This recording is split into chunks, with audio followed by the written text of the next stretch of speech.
All right, everybody, it's the Working Fans Podcast, and we are back to talk some more combat. Oops, sorry here, guys. Struggling here. We got an intro video here. I wondered if Joe got us the new one. Should have did this before. Oh, wait, here we go. Joe, if you're watching, I'm really sorry. All right, we do have a new one. All right. All right, welcome to the show. They call Dave Chevy Combatcast. Check out the new intro.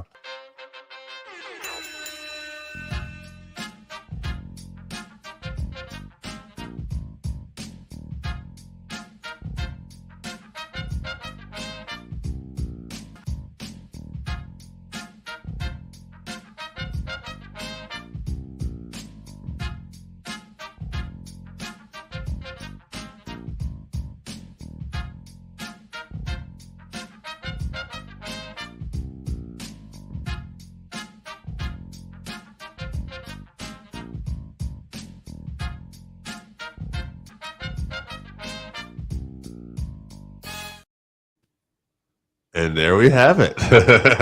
I'm going to miss the whole, are you into combat sports? This is going to be fun. It's much better. Thank you, Joe. Thank you, Joe. It's much better. Yeah. All right. We're off to a great start. Chevy, tell people what we got coming up. All right. December 10th, obviously change of main event with the Eryk Prohaska injury. So new main event for UFC 282 for the light heavyweight interim belt, or just the light heavyweight belt, because Prohaska vacated. So props to him. But anyway, UFC 282 Blachowicz versus Ankalaev. Interesting matchup. We'll get to that next week, but we'll push on. December 17th, UFC Fight Night, Cannonier versus Strickland. Another great matchup in the middleweight division.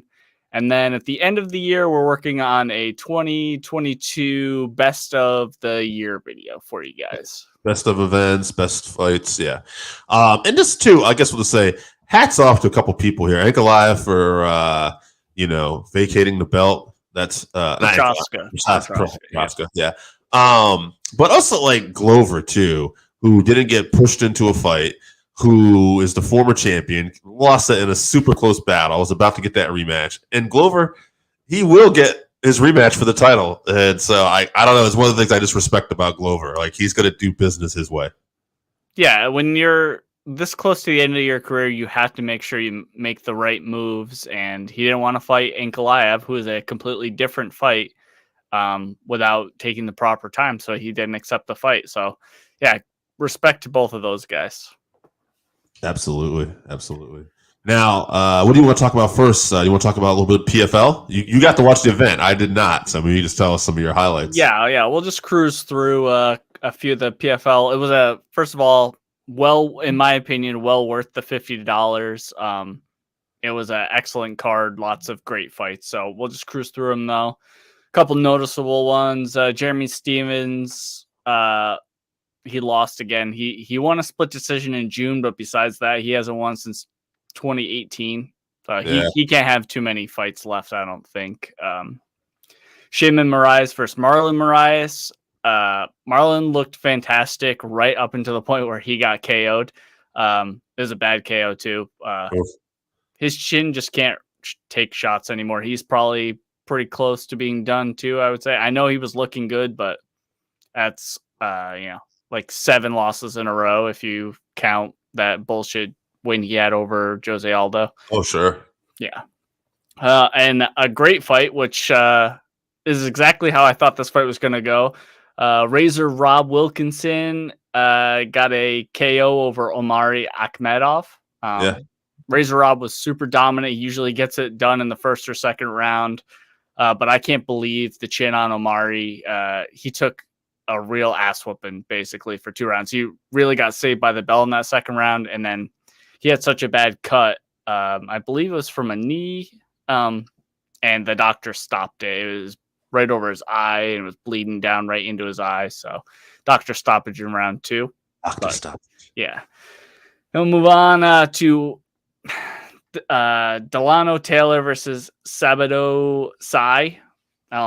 This fight was just as boring as I feared that it would be. I don't quite understand why they should have put this fight before the Rob Wilkinson fight, because they had to know that this was going to be a technical fight, and it's hard to follow someone like Rob Wilkinson, who is going to have an exciting fight, with a technical fight like this. Normally I can appreciate a technical fight, but this one was all the more painful after watching the previous one. So, Stevie Ray versus Olivier Aubin Mercier for the light heavyweight. Yeah. We didn't get the shitty striking match that I feared that we would get from two grapplers. It was probably KO of the night, I would assume, from OAM. It was great. I was happy to see him win, especially after, he didn't quite get the shine that he should have gotten from the UFC. I believe because of his style. When he fought in the UFC, it was very wrestling heavy, not the most exciting style. But, obviously he has great skills on the feet. He showcased it in this fight. Got a brutal knockout. Felt bad for Stevie Ray. He had no idea what happened when he got up.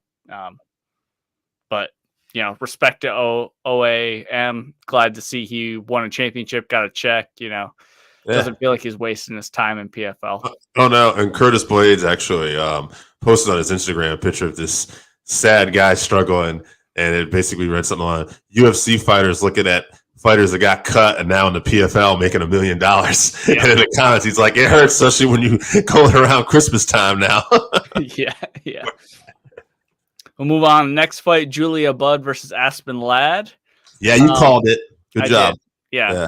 Sorry, SO, but I was right. Yes, you were. This is not a great fight. Yes, Aspen got the win that I expected, but I wouldn't have called it a robbery if Budd had gotten the win. Mm-hmm. It was just not a very good fight. Neither girl really did too much damage to the other one. No super significant shots got landed. No significant grappling, really. It was a pretty close fight. Good for her to get the win again, though, and get back on track, though. Yeah, for sure. And against a very tough opponent as well. So been around the block. Yeah. Ante Delaya versus Matthias Scheffel. That was the heavyweight title fight. I guess Ante just has Matthias's number. It's the second time he's knocked him out. I believe they were both in this year. Wow. I mean, it's heavyweight, so I think that's one of those things where either guy could get touched and they go to sleep. But I guess Ante's got his number, at least for this year, so congrats to him. Then move on to my favorite fight of the night. Yeah. Obviously, Brendan Loughnane versus Bubba Jenkins. Brendan got that round 4 TKO. It was a great fight, though. Very close fight. The fight went exactly how I said it was going to happen, except I thought that Brendan was going to get it done a round earlier. So, great fight, great game plan for sure with the leg kicks on Bubba. That really hampered his striking, especially, and his takedown offense. But respect him for pushing through that dead leg that he had, in round 1, basically. And all the respect and congratulations to Brennan. Glad that he got the belt, bringing the belt to Manchester, home to Manchester, got that $1 million check. I'd like to see him in the UFC soon, but if he wants to keep going for those $1 million checks and keeping that belt, I wouldn't hate it either. Absolutely. And then we'll move on to another fight I called. Oh man, this one exactly how I for sure thought it was going to happen. No, not at all. No. I did say that Larissa was going to win over Kayla. I said it would be a knockout. I was mostly joking. Right. But I did say that I thought maybe it was time for Kayla to lose. It's funny in the promo, because, obviously they show the main event promo throughout the pay-per-view. And in every promo, she's calling herself the queen of MMA. And it was very cringe. And it's always a very telling headspace. I feel like when you get to that level and you're so cocky, that's when you get stunned, a la, Ronda or Amanda, and that's what happened here. She just got outworked, basically, which, I wouldn't say that Larissa was technically the better fighter. She just did enough to win. And so respect to her for sure. She did definitely win. I would have gave her the win, but I would imagine Kayla comes back from this and she's even more dangerous than she was before, with a renewed vigor and determination, and she's very scary. So God bless the next woman that has to step in the cage with her. I'd like to see one of these women maybe go to Bellator at 145 and fight Cyborg, though. I definitely think there's a big money fight to be made down the road. Maybe PFL and Bellator can work something out. Right. They have been known to, or they've been talks about it. So I think let's see it happen for sure. I don't think Kayla's, star wanes at all. I still think she is the face of the PFL, and, this is MMA, so anything can happen. I don't think this loss really sets her back that much. Not at all. If anything, like I said, it re-energizes her, refocuses her, and she's even more dangerous. All right, let's get to some news items. Yeah. All right. So just going to go through a couple things. Not a great news week, I guess, but let's talk about Nate Diaz is officially a free agent now. What do you think is next for him? Man, I've been posting up YouTube videos of this, trying to ask people that too. Like, Jake Paul wants to fight him, box him. I think that's the money fight next for Jake Paul. Like, I really do. What weight class they fight at, I don't know, but I think that's going to happen. Probably 190, because Jake will probably try to get Nate to believe. Like, Jake's not going to come down. He doesn't want to cut to Nate's actual weight. Right. Sure. Yeah. I think Nate will take the fight. I think it's a bad matchup for Nate, because I think Jake's shown that he can actually box now. But I really hope for Nate to win, just because Nate's one of those guys. I don't know. He's got his fans that are super annoying. We talked about this, but as a whole, there's just something to me that, do they overrate him? Yes. But there is something about his durability where I just like this guy, that he comes out and he just tries. His fights are very exciting for sure. Yeah. So I'd love to see him just knock out Jake Paul. It would be a fun moment if that happens. I don't see that happening. And honestly, at this point in their career, what does Nate do after this if he gets the win? What happens? There's not a lot going on after that. As opposed to Jake, who can, man, I hate being the Jake Paul apologist on this show, but I feel like I have to give the other side of the argument kind of thing, right. So I think Jake wins. Yeah, I think he wins, and I think it's better for boxing if he does win, because he can go on to do many more things than Nate Diaz is going to do at this point in his career. So I think that's probably what happens. I think you're right. I think it's a tough ask to see Nate get finished, though, and cardio is definitely on Nate's side, but I just don't see how he gets it done, really, unless he overwhelms. If we see the Nate Diaz of old and he overwhelms Jake, it's possible, but I don't think at this point in his career he's beating Jake Paul. Everything you said is accurate, and I agree with you, and you're right. And for the good of boxing, yes, it's better. But I'm just saying personally. As a purist, yes. I'm not even that anti-Jake anymore, but it's just something about these two. When I look at their personalities, and Nate can be annoying, but there's something about these two, it's the lesser of two evils for me. There's something where Nate fights Jake, I feel like Nate's just awkward kid who's trying to fit in, and maybe you see through the bullshit, but Jake is like that fucking prep school bully going there who has everything handed to him, who doesn't have to be this way, and it's okay. I kind of want to see that fucking kid struggling. He's the bad guy in an 80s ski mountain movie. Yeah. Right. He's wearing a fucking turtleneck and telling people that he's going to ski him for them.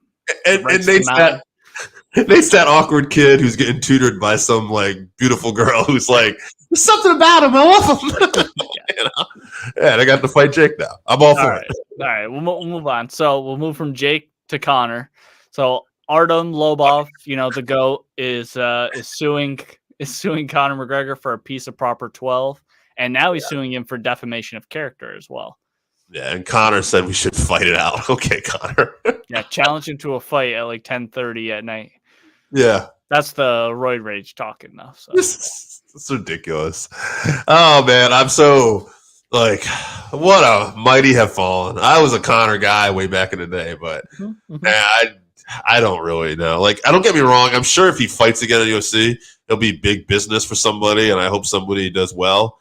But unless this guy is going to turn his life around, I'm kind of done. I don't really give a shit about this guy anymore. So good luck, Artem. I hope you get paid. Yeah, I hope he gets paid too. Yeah.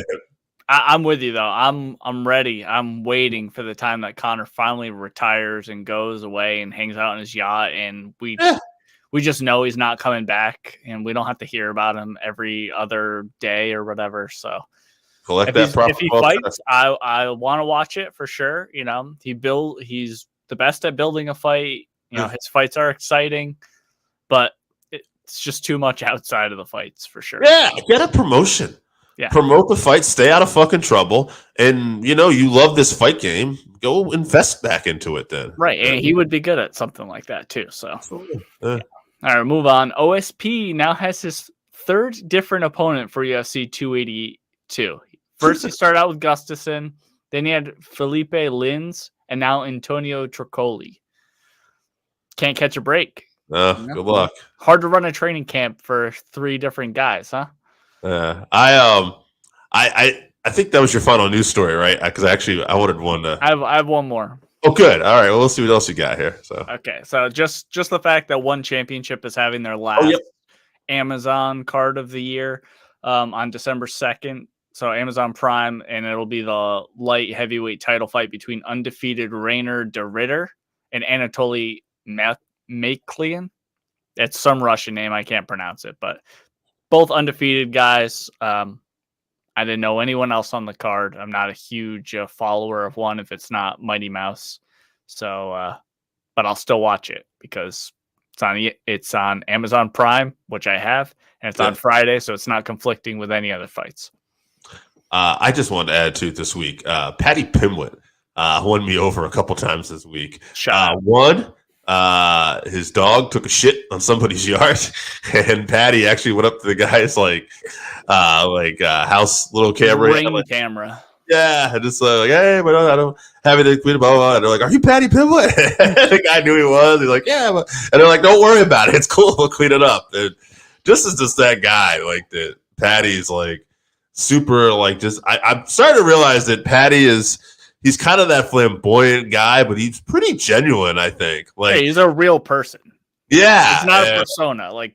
That's really who he is. Yeah, it's an interesting character, and he's an interesting person. And then he had an altercation kind of obviously social media wise with Jake Paul too, where he was basically giving his honest thought where he thought Jake's actually a good boxer. He said, but his fights I feel are rigged. And he commented on it, and Jake responded with, "Hey, I'll fly you out, $1 million.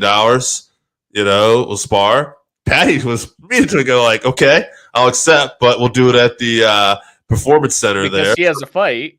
Right. And he says, "Bring the $1 million." He's like, yeah. And he didn't even care. And I just obviously Jake's not going to take him up on that. Jake's not going to do this shit. How do you think that sparring match goes in strictly boxing? I don't like Patty's shot against that. I don't like any of it. I'm not gonna say Jake is so much bigger than Patty too. Yeah, that's another thing. He's so much bigger than Patty. Patty's willing to get hit. Yeah. And he will have been in a fight just before that, so he'll already be beat up. But that won't happen anyway. But respect to him for immediately accepting though. Not even give a fuck. Yeah. All right, let's get into this UFC card because it's a juicy one. I don't know what you put notes on, but I put some notes on a lot of prelims because that's why I did it. But I have in front of me, so please talk about prelims. I'm sure I can give you a little something on this. All right, let's start off with Tracy Cortez. I'm sorry, this is the UFC Fight Night Wonderboy versus Kevin Holland. Also, it's going to be a late one, 10 p.m. main card start time. You're welcome, West Coast. All right, so let's start with the prelims. not going to do all of them, just the ones that were super interesting to me. So Tracy Cortez versus Amanda Ribas. Yeah. You got records or anything for these guys? No, yeah, I know I'm springing it on you. that's fine. Yeah, no. I mean, Arribas is like I got right now in front of me. She's 11-3. Mm-hmm. She is coming off that loss to Caitlin Chikagian there. Chikagian, yep, Chikagian. Yeah. So she's only lost to the top girls in the UFC. Yes. So and Cortez is 10-1. So undefeated in the UFC, I believe. Yeah, 8 decisions. So she's not really a finisher. So that's an interesting fight. Undefeated UFC, yeah. Sounds like it's an opportunity for Tracy Cortez. Right. I actually think this is great matchmaking. This is a big step up in competition for her, for sure. Because Amanda Ribas is no slouch. Like I said before, she's only lost to the top girls. I think we're going to get a war in this fight. And I would give the slightest edge to Amanda Ribas. But I am a fan of Tracy Cortez. So I'm hoping that she gets it done. All right. Hey. You got any favorite on that one? No, I'm going to go with Tracy Cortez. I think there's something about this fight matchmaking that tells me this is going to be her night, but we'll see. All right, move on. Cruel beast. Yeah, that's true. Yeah. So we'll move on to Darren the Damage Elkins versus Jonathan Pierce. Yeah, Elkins 27-10. Elkins has been around forever. He's a legend. Jonathan Pierce, on the other hand, here is 13-4, but he's on a 4-fight win streak right now. So he's been consistently winning more fights. Elkins has been a little up and down lately. Mm-hmm.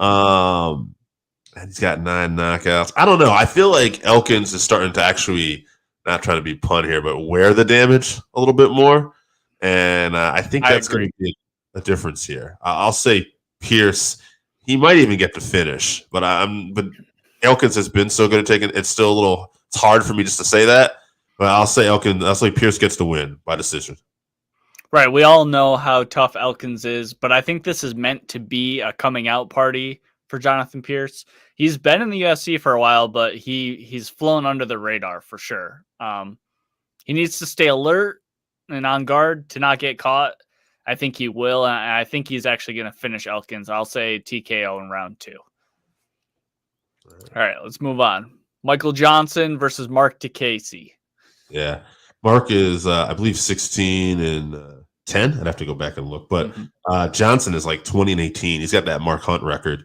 He's been he's been fighting everybody though. Like Johnson to me was like one of those top guys that like he just timing. And he didn't win the major fights he probably needed to, but like he's way better than this. His career is way better than this record indicates. Absolutely. However, I don't think this is his time anymore. I still think he's a dangerous fighter, but I just don't think this is his time. I think he's going to lose a decision here. Yeah. So Johnson has the salty record, but half of those losses are submissions, and I don't see Mark submitting him. He has shown that he is willing to wrestle, but he's definitely more of a kickboxer for sure. Right. And I think if at this point, if they are going to stand up and strike, I think Johnson can catch him. But I'm going to go with Johnson by decision because I think that is probably more likely. I bet that this is a pretty good fight, though. Let's see. All right, move on to another great matchup. Clay Guida versus Scott Holtzman. All right, Holtzman is 14-5, 5 knockouts, 2 submissions, 7 decisions. Clay Guida, this guy's a legend. He's been around, wrestling credentials all up and down, but he's 37-22. But he's the guy that's been winning, losing. He just lost his last fight. So by that logic, maybe he's due for a win here. I'll say Guida by decision. Somehow he's going to win this. Yeah. Career goes on. Yeah, Clay's always in exciting fights. I think the reason he's so up and down is because he's willing to put himself in danger for sure. But I see him using his excellent cardio and grit to just grind out a decision on Scott Holtzman, who is a great fighter. This could go either way, but I think Clay gets it done. All right, we'll move on to Angela Hill versus Emily Ducote. Another one of those salty records. Angela Hill, 14-12. Unfortunate, though. She got hosed a bunch of times. She's got a lot of bad decisions that didn't go her way. That being said, though, her opponent here, Emily, she is 12-6, and she's on a 4-fight winning streak, including 2 of those were a KO head kick and a TKO doctor stoppage. I like Emily here. I don't know. I think Angela Hill might start to be slowing down a little bit too. Yeah, I see this fight for sure making it to decision, and because Angela seems to get hosed in half of the decisions she goes to, I guess I'm going to go with Emily. Yeah. All right, move on to the main event the featured bout of the prelims, Nico Price versus Phil Rowe. Phil Rowe, 9-3, 5 KOs, 4 submissions. So he doesn't like to win by going the distance. Nico Price, this guy, we've seen him finish people from the bottom. His last win was over Brazilian cowboy, Alex Oliveira. I like Nico. I don't know. Nico's, maybe this is my heart, but he's such a fun guy. He always comes out ready to bang. And it sounds like his opponent likes to go for the finish as well. So I think that's right up Nico's alley. I think Nico will get it done. I'll say it's a TKO round 2. Yeah, both guys are very well-rounded, but I'm definitely leaning towards Nico because he has fought the tougher opponents for sure. Right. This one's a hard one to guess how it's going to end because both guys are so well-rounded, but I'll go with Nico gets a TKO in round 3. All right. All right, we'll move on to the main event. Start off with Eryk Anders versus Kyle Daukaus, the younger Daukaus. Eryk Anders, 14-7-1, 8 KOs, 1 sub, 5 decisions. Kyle is 11-3-1, no KOs, 9 subs, 2 decisions. Let's get back to that second right there. 9 subs. Mm-hmm. Eryk Anders is not the kind of guy that I think is going to do exceptionally well on the ground. 1 sub. I say Kyle's going to take this to the ground, and he's going to get a submission. Round 2. Most of those submissions are outside of the UFC, for sure. But I agree with you. I think this is a terrible matchup for Anders. That definitely is the weak point. He's a very strong guy, but not technically sound when it comes to grappling. So I think, that's where Kyle is going to excel in the technical aspect of the grappling. I'll say Anders has a puncher's chance of winning this one, but I imagine Kyle gets a submission in round 1. When they're dry, he gets a hold of him, gets on his back, and chokes him out. Yeah, I mean, I almost hate always going around 1 submission, but yeah, I think you're probably right. Yeah. So move on. Another excellent matchup: Jack Hermansson versus Roman Dolidze. Yeah, Dolidze 11-1, 6 KOs, 3 subs, 2 decisions. Hermansson is 23-7. 11 KOs, 6 subs, 6 decision. Hermansson, I feel, has had a lot more, again, strength of competition, tougher competition. And because of that, I like Hermansson. I think he's just been in there with some of the best. And I'll say, again, I think we're going to get another submission here, too.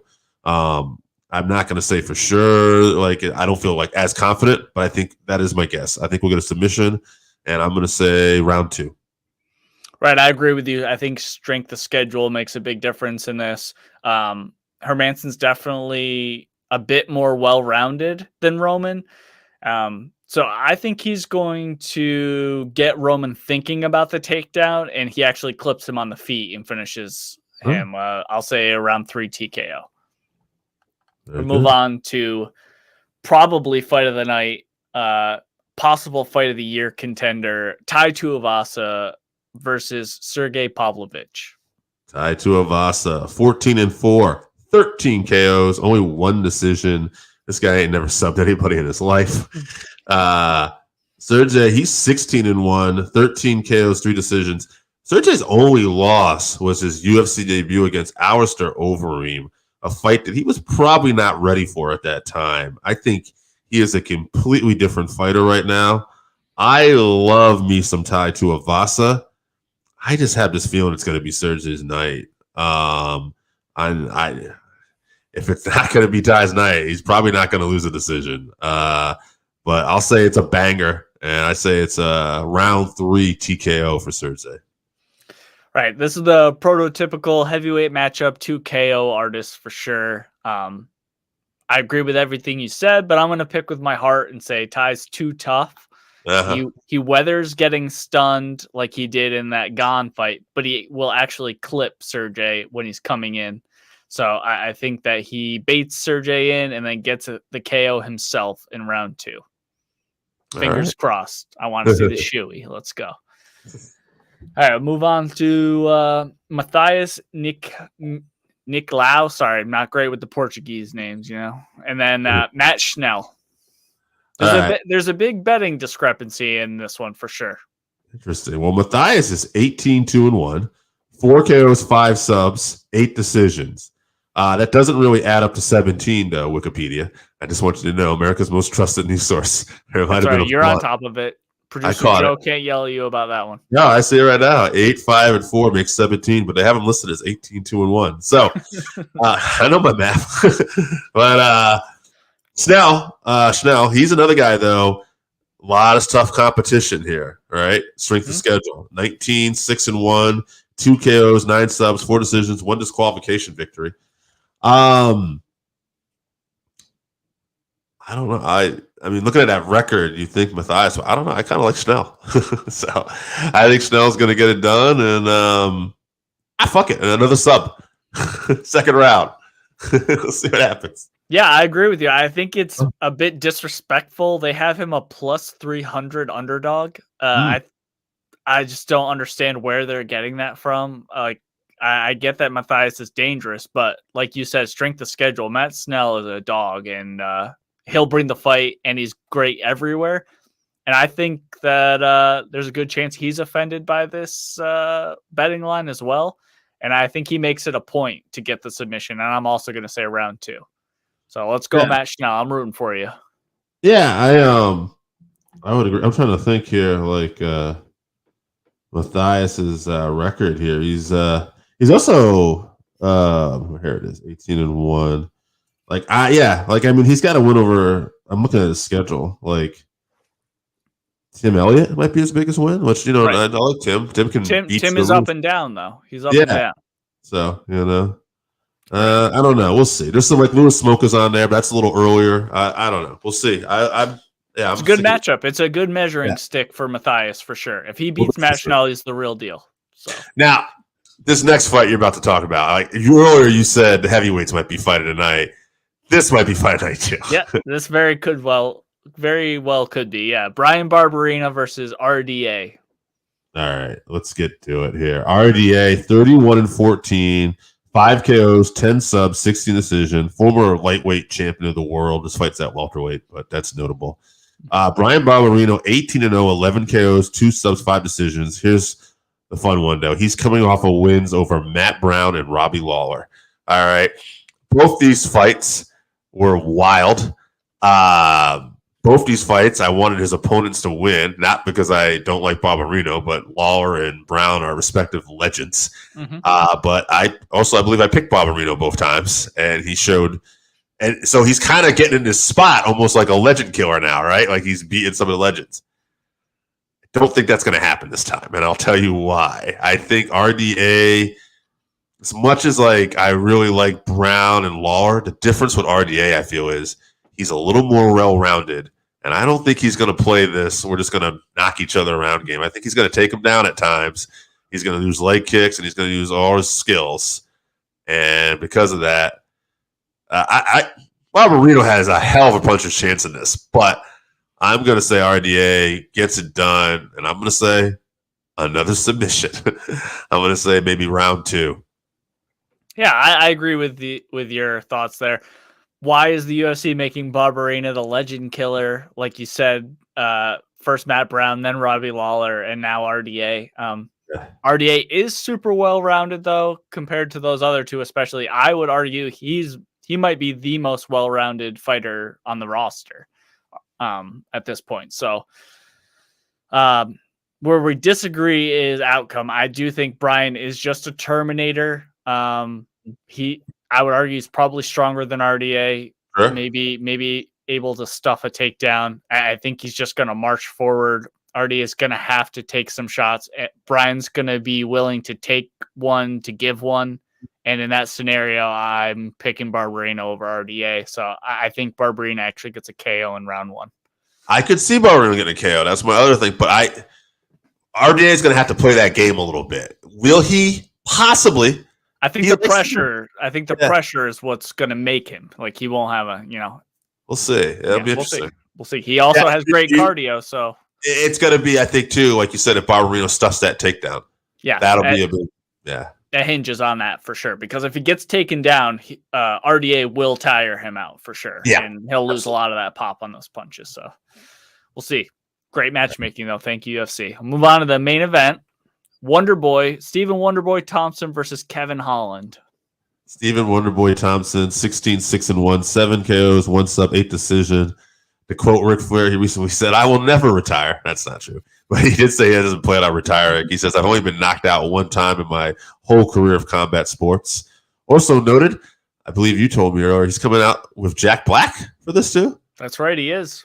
Is he playing him to the I believe because he comes out to Tenacious D's Wonder Boy song. So I wonder if Jack Black will be playing the guitar on the way out. Like he was talking about everyone wants to call Wonder Boy Wonder Man now because he's almost 40 years old.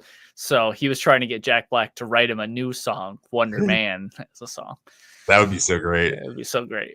They should do stuff like this more. Like one of the big things, like when I went to UFC 189, was that they had Conor McGregor coming out to Sinead O'Connor. Amazing. And Aaron Lewis there from Stain did Chad Mendes' song. And whether you particular performers or not, like just having these musical acts once in a while, like it gives a bigger fight feel. And I think that the UFC sometimes they don't do enough. Like Bellator, like they have to, right? The UFC's just got the best fighters in the world. So, But I think they rely on that too much. It'd be nice, put a little sizzle once in a while with the steak, So let me get to the records, but just wanted to bring that out. 23-8-1 for Kevin Holland, 13 KOs, 6 subs, 4 decisions. Holland thought about retiring, but before he ran into Khamzat Chimaev, a fight that he was not even planning on going, it was really bad for him. He was looking better than ever, I thought. And I don't know. I like Kevin Holland at welterweight. I love me some Wonderboy Thompson. He's my sentimental favorite. But I don't know. I got Holland here. And I don't know. Can he tap out Wonderboy? We'll see. I'll say Holland just gets a decision. I don't think Wonderboy is the only time he's ever been finished was with that cage punch from Pettis, I believe. That's right. If he chokes him out, good on him. But I know Wonderboy is about to be 40, but I just can't pick against him. I assume this is going to be a striking match. I think this is what Kevin Holland wants is a striking match. Well, that's silly. Yeah, you know how he is. He's a crazy person. So, Kevin's going to show him some unorthodox stuff for sure on the feet. He may mix in a takedown attempt here or there, but Wonderboy's takedown defense is phenomenal. So, true. Kevin's no, wrestling phenom to get him down. So, I just think that Wonderboy's going to keep him at distance and pick away at him with his kicks. And I don't see him KOing Holland, but I think Wonderboy's going to get a decision victory for sure. Which for anyone staying up to watch this fight card starts at 10 o'clock at night. I hope we get a 5-round decision. There you go. There we go. Yeah. All right. Well, I'm going to change my pick. Actually, you kind of talked me out of it. Stylistically, I think you're talking a lot of sense here. Like this is probably going to be a striking fight, and if it's a striking fight, then I got to go with Wonderboy Thompson. I can't see this. And you know what? He's coming out with Jack Black. I hope he gets the victory. So whatever. Yeah. All right, we'll get into the schedule. So December 10th, UFC 282 Blachowicz versus Ankalaev. And we'll be bringing on December 17th, UFC Fight Night Cannonier versus Strickland. And then the end of the year, we're going to round out the year with a best of 2022 show for you guys. Awesome. All right, Chevy, always a pleasure. Guys, thanks for tuning in.